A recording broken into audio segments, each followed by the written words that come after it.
He Fell in Love with His Wife by Edward Payson Rowe. Chapter 27. Farm and Farmer Bewitched. The day grew warm, and having finished her tasks indoors and cared for the poultry, Alida brought a chair out in the porch. Her eyes were dreamy with a vague, undefined happiness. The landscape in itself was cause for exquisite pleasure, for it was an ideal day of the apple-blossoming period. The old orchard back of the barn looked as if pink and white clouds had settled upon it, and scattered trees near and far were exhaling their fragrance. The light breeze which fanned her cheek and bent the growing rye in an adjacent field was perfumed beyond the skill of art. Not only were her favorite meadowlarks calling to each other, but the thrushes had come, and she felt that she had never heard such hymns as they were singing. A burst of song from the lilac bush under the parlor window drew her eyes thither, and there was the paternal redbreast, pouring out the very soul of 𝙗𝚑𝚡. From the nest beneath him rose the black head and yellow beak of his brooding mate. "How contented and happy she looks," Alida murmured. "How happy they both are, and the secret of it is home. And to think that I, who was a friendless waif, am at home also. At home with Eden-like beauty and peace before my eyes. But if it hadn't been for him, and if he were not brave, kind, and true to all he says," and she shuddered at a contrast that rose before her fancy. She could now scarcely satisfy herself that it was only gratitude which filled her heart with a strange, happy tumult. She had never been conscious of such exaltation before.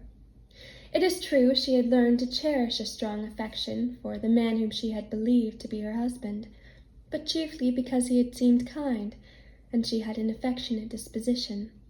Until within the last few hours, her nature had never been touched and awakened in its profoundest depths. She had never known before, nor had she idealized the manhood capable of evoking the feelings which now lighted her eyes and gave to her face the supreme charm and beauty of womanhood. In truth, it was a fitting day and time for the birth of a love like hers, simple, all-absorbing, and grateful. It contained no element not in harmony with that May Sunday morning. Holcroft came and sat on the steps below her. She kept her eyes on the landscape, for she was consciously enough on her guard now. "I rather guess you think, Alida, that you are looking at a better picture than any artist fellow could paint," he remarked. "Yes," she replied hesitatingly, "and the picture seems all the more lovely and full of light because the background is so dark. I've been thinking of what happened here last night and what might have happened and how I felt then. You feel better, different now, don't you? You certainly look so." "Yes, you made me very happy by yielding to Mrs. Weeks." "Oh, I didn't yield to her at all." "Very well, have it your own way then." "I think you had it your way." "Are you sorry?" "Do I look so? How do you know I'd be happier if I gave in?" "Because, as you say, I'm getting better acquainted with you. You couldn't help being happier for a generous act." "I wouldn't have done it, though, if it hadn't been for you." "I'm not so sure about that." "I am. You're coming to make me feel confoundedly uncomfortable in my heathenish life." "I wish I could. I've never had such a sermon in my life as you gave me this morning. A Christian act like yours is worth a year of religious talk."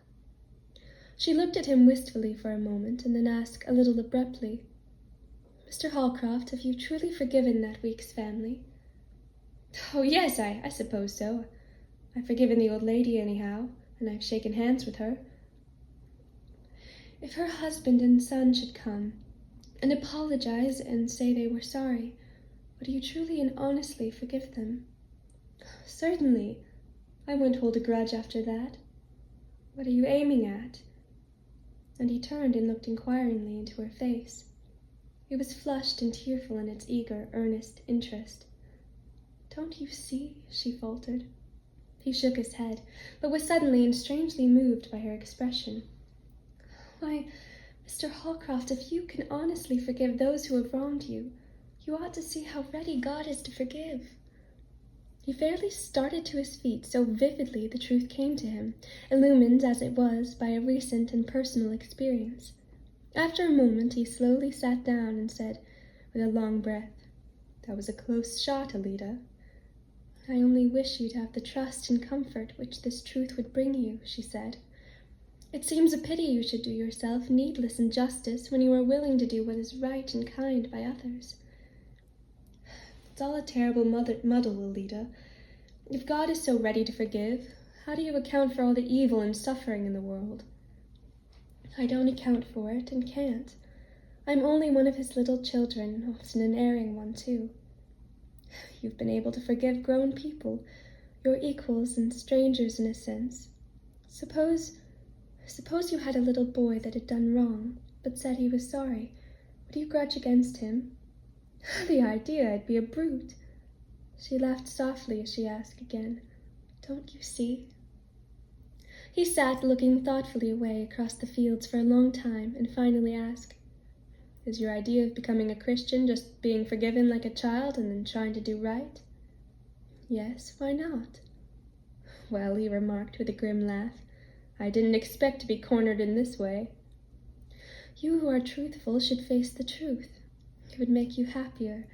A good deal that was unexpected had happened. When I look out on a scene like this and think that I am safe and at home, I feel that God has been very good to me and that you have too. I can't bear to think that you have that old trouble on your mind, the feeling that you had been a Christian once but was not one now. Being sure that there is no need of your continuing to feel so, what sort of return would I be making for all your kindness if I did not try to show you what is clear to me as the sunshine? You are a good woman, 𝙗𝚑𝚑. Believing as you do, you have done right to speak to me, and I never believed mortal lips could speak so to the purpose. I shall think of what you have said, for you have put things in a new light. But say, 𝙗𝚑𝚑, what on earth possesses you to call me mister? You don't need to be scared half to death every time you call me by my first name, do you? Scared? Oh, no. She was a trifle confused, he thought, but then her tone was completely reassuring. The day was one long remembered by both. As in nature about them, the conditions of development and rapid change now existed. She did not read aloud very much, and long silences fell between them. They were reaching a higher plane of companionship, in which both words are not always essential. Both had much to think about, and their thoughts were like roots which prepare for blossom and fruit. With Monday, busy life was resumed. The farmer began planting his corn, and 𝙗𝚑𝚑 her flower seeds. Almost every day now added to the brood of little chicks under her care. The cows went out to pasture, Holcroft brought in an increasing number of overflowing pails of milk, and if the labors of the dairy grew more exacting, they also grew more profitable.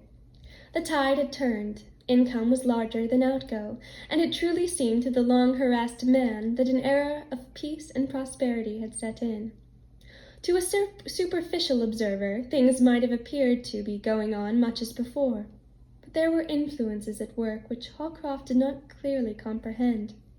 As 𝙗𝚑𝚑 had promised herself, she spent all the money which the eggs brought in, but Holcroft found pretty muslin curtains at the parlor windows, and shades which excluded the glare from the kitchen. Better china took the place of that which was cracked and unsightly. In brief, a subtle and refining touch was apparent all over the house. How fine we are getting, he remarked one evening at supper. I've only made a beginning, she replied, nodding defiantly at him. The chickens will paint the house before the year is over. Phew, when do the silk dresses come in? When your broadcloth does.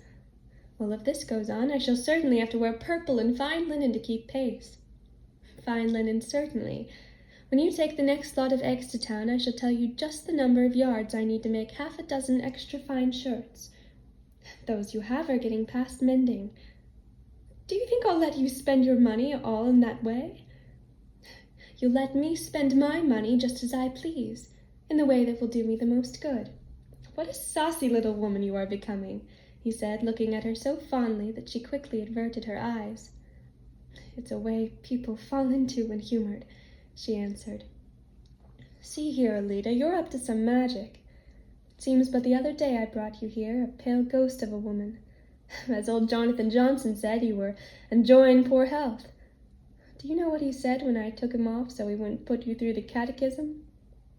No, she replied with a deprecating smile and rising color. He said, He was afeard I'd been taken in. You were such a sickly-looking critter. Wish he could see you now with that flushed face of yours. I never believed in magic, but I'll have to come to it.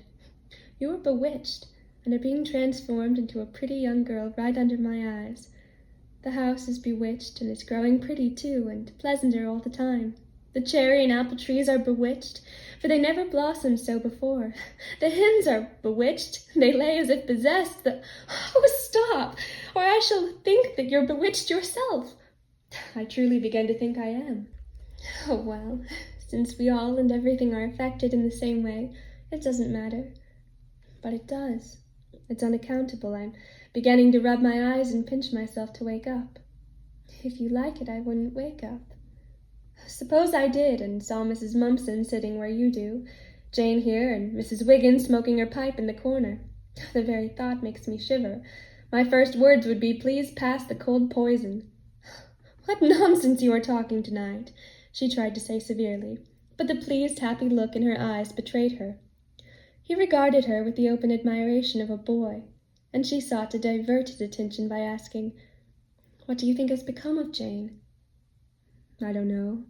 Stealing around like a strange cat in some relation's house, I suppose. You once said you would like to do something for her. Well, I would if I could afford it. I'd like to send her to school. Would you like her to come here and study lessons part of the time? He shivered visibly. No, Alida, and you wouldn't either.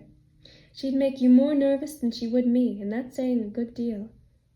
I do feel very sorry for her, and if Mrs. Weeks comes to see you, we'll find out if something can't be done. But her presence would spoil all her cozy comfort. The fact is, I wouldn't enjoy having anyone here. You and I are just about company enough. Still, if you feel that you'd like to have some help— Oh, no, I haven't enough to do. But you're always a-doing. Well, if you're content, I haven't Christian fortitude enough to make any changes. She smiled and thought that she was more than content. She had begun to detect symptoms in her husband which her own heart enabled her to interpret. In brief, it looked as if he were drifting on a smooth, swift tide to the same heaven in which she was anchored. One unusually warm morning for the season, rain set in after breakfast. Holcroft did not fret in the least that he should not go to the fields, nor did he, as had been his custom at first, find rainy day work at the barn. The cows, in cropping the lush grass, had so increased their yield of milk that it was necessary to churn every other day, and Alida was busy in the dairy. This place had become inviting by reason of its coolness, and she had rendered it more so by making it perfectly clean and sweet. Strange to say, it contained another chair besides the one she usually occupied. The apartment was large and stone-flagged. Along one side were shelves filled with rows of shining milk pans. In one corner stood the simple machinery which the old dog put in motion when tied upon his movable walk, and the churn was near. An iron pipe, buried deep in the ground, brought cool spring water from the brook above. This pipe emptied its contents with a low gurgle into a shallow, oblong receptacle sunk in the floor, and was wide and deep enough for 2 stone crocks of ample size to stand abreast up to their rims in the water. The cream was skimmed into these stone jars until they were full, when Holcroft emptied them into the churn. He had charged Alida never to attempt this part of the work, and indeed it was beyond her strength. After breakfast on the churning days, he prepared everything and set the dog at work. Then he emptied the churn of the buttermilk when he came to dinner. All the associations of the place were pleasant to Alida. It was here that her husband had shown patience as well as kindness in teaching her how to supplement his work, until her own experience and judgment gave her a better skill than he possessed. Many pleasant, laughing words had passed between them in this cool, shadowy place, and on a former rainy morning he had brought a chair down that he might keep her company. She had not carried it back, nor was she very greatly surprised to see him saunter in and occupy it on the present occasion. She stood by the churn, her figure outlined clearly in the light from the open door, as she poured in cold water from time to time to hasten and harden the gathering butter. Her right sleeve was rolled well back, revealing a white arm that was becoming beautifully plump and round. An artist would have said that her attitude and action were unconsciously natural and graceful. Holcroft had scarcely the remotest idea of artistic effect, but he had a sensible man's perception of a charming woman when she is charming. "Mr. Holcroft," she asked very gravely, "will you do something for me?" "Yes, half a dozen things." "You promise?" "Certainly. What's the trouble?" "I don't mean there shall be any if I can help it," she answered with a light ripple of laughter. "Please go and put on your coat." "How you've humbugged me! It's too hot." "Oh, you've got to do it. You promised. You can't stay here unless you do." "So you're going to take care of me as if I were a small boy." "You need care, sometimes." He soon came back and asked, "Now may I stay?" "Yes, please untie the dog. Butter's come." "I should think it would, or anything else at your coaxing." "Oh, what a speech! Hasn't it a pretty golden hue?" she asked, holding up a mass of the butter she was ladling from the churn into a wooden tray. "Yes, you're making the Gild's Edge article now. I don't have to sell it to Tom Watterly any more." "I'd like to give him some, though." He was silent, and something like sudden rage burned in his heart that Mrs. Watterly would not permit the gift. That anyone should frown on his having such a helper as 𝙗𝚑 was proving herself to be made him vindictive.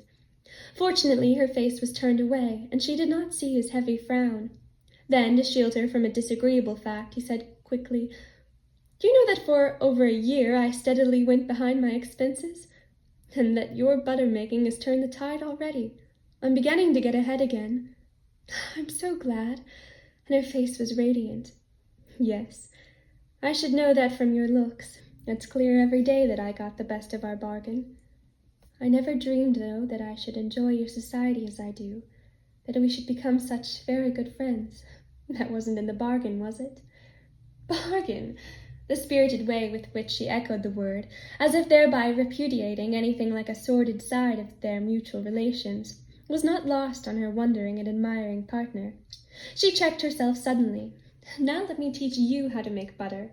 And with the tray in her lap, she began washing the golden product and pressing out the milk. He laughed in a confused, delighted way at her piquant, half-saucy manner as he watched her deft round arm and shapely hand. "Farmers' wives in Oakville would say your hands were too little to do much." "They would." And she raised her blue eyes indignantly to his. "No matter, you are the only one to say about that." "I say they do too much. I shall have to get Jane to help you." "By all means, and you'll have more society." That was a home shot. You know how I dote on everybody's absence, even Jane's. "You dote on butter. See how firm and yellow it's getting. You wouldn't think it was milk-white cream a little while ago, would you? Now put in the salt, and you must taste it, for you're a connoisseur." "Oh, what?" "Judge, then." "You know a sight more than I do, 𝙗𝚑. I'm learning all the time. So am I, to appreciate you. Listen to the sound of the rain, and the water as it runs into the milk cooler. It's like music, isn't it?" Poor Holcroft could make no better answer than a sneeze. "Oh," she exclaimed, "you're catching cold. Come, you must go right upstairs. You can't stay here another minute. I'm nearly through." "I was never more contented in my life." "You've no right to worry me. What would I do if you got sick? Come, I'll stop work till you go." "Well then, little boss, goodbye." With a half-suppressed smile at his obedience, 𝙗𝚑 watched his reluctant departure. She kept on diligently at work, but one might have fancied that her thoughts rather than her exertions were flushing her cheeks. It seemed to her that but a few moments elapsed before she followed him, but he had gone. Then she saw that the rain had ceased, and that the clouds were breaking. His cheerful whistle sounded reassuringly from the barn, and a little later he drove up the lane with a cart. She sat down in the kitchen and began sewing on the fine linen they had jested about. Before long she heard a light step. Glancing up, she saw the most peculiar and uncanny-looking child that ever crossed her vision, and with a dismal presentiment she knew it was Jane.